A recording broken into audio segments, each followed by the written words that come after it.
आदमी अपने गुणों से बंधा है। कर्मानुबंधेने मनुष्य लोके, बंधन जैसी चीज तो अपने से है। हम माने बैठे हैं अपने को, देह बुद्धि मन ऐसा माने बैठे हैं, तो हम उलझे हुए हैं। अन्यथा तो मां, अगर इनसे मुक्त हो जाए जीव तो मुक्त ही है। चेत खलवस्य बंधाय मुक्तये चात्मनो मतम, गुणेषु सक्तम बंधाय रतम वा पुंसि मुक्तये।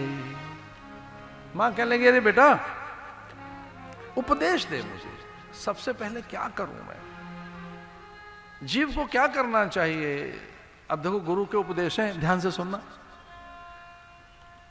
भगवान स्वयं प्रकट हो गए कपिल में, भगवान स्वयं प्रकट होकर और अपनी मां को उपदेश दे रहे हैं। मां ने हाथ जोड़ लिए, फूल पत्ती लेकर बैठ गई और कह रही, गुरुदेव अब मुझे दीक्षा दे दीजिए, मुझे गुरु मंत्र दे दो।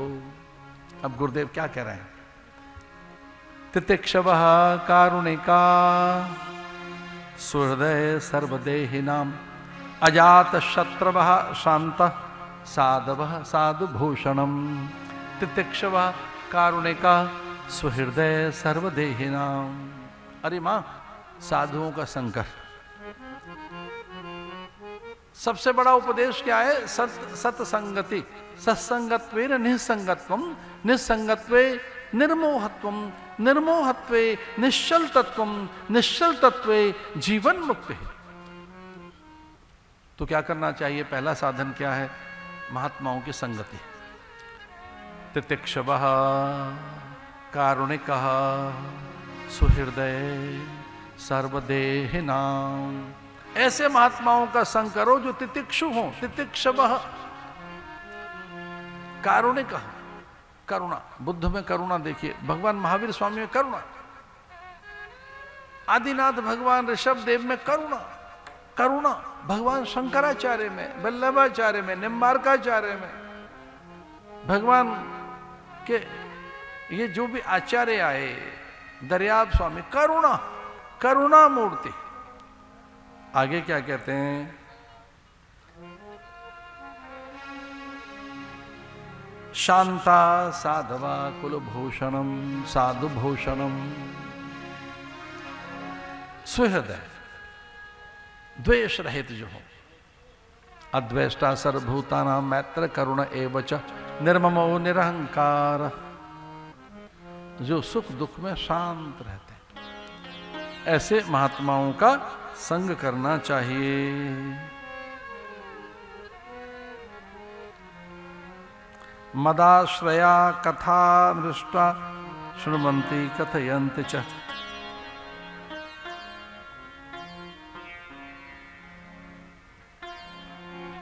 तितिक्षवः कारुणिकः सुहृदः सर्व देहिनाम। महात्मा ऐसे ही होते हैं,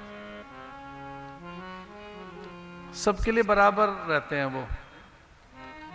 पर पहली शर्त साधक की क्या है, तितिक्षवा, सर्दी गर्मी भूख प्यास मान अपमान में सम।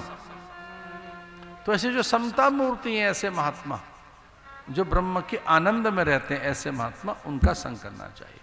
ब्रह्मानंदम, जगदानंद में नहीं, रसानंद में नहीं, विषया रस में नहीं, ब्रह्मानंदम परम सुखदम केवलम ज्ञान मूर्तिम द्वंद्वातीतम गगन सदृश्यम तत्वमस्यादि लक्ष्यम एकम नित्यम विमलम अचलम सर्वधी साक्षिभूतम सर्वधी। जिनकी बुद्धि में समता आ गई है, सबको एक जैसा समझते हैं, ऐसे महात्माओं की शरणागति में चले जाना। तो पहला साधन क्या है, साधु संगति। सत्संग से ही मार्ग निकलेगा। सांवरे से मिलने का सत्संग ही बहाना है। सत्संग में जाएंगे विचार ठीक हो जाएंगे, तीनों भूमिकाएं सिद्ध हो जाएंगे।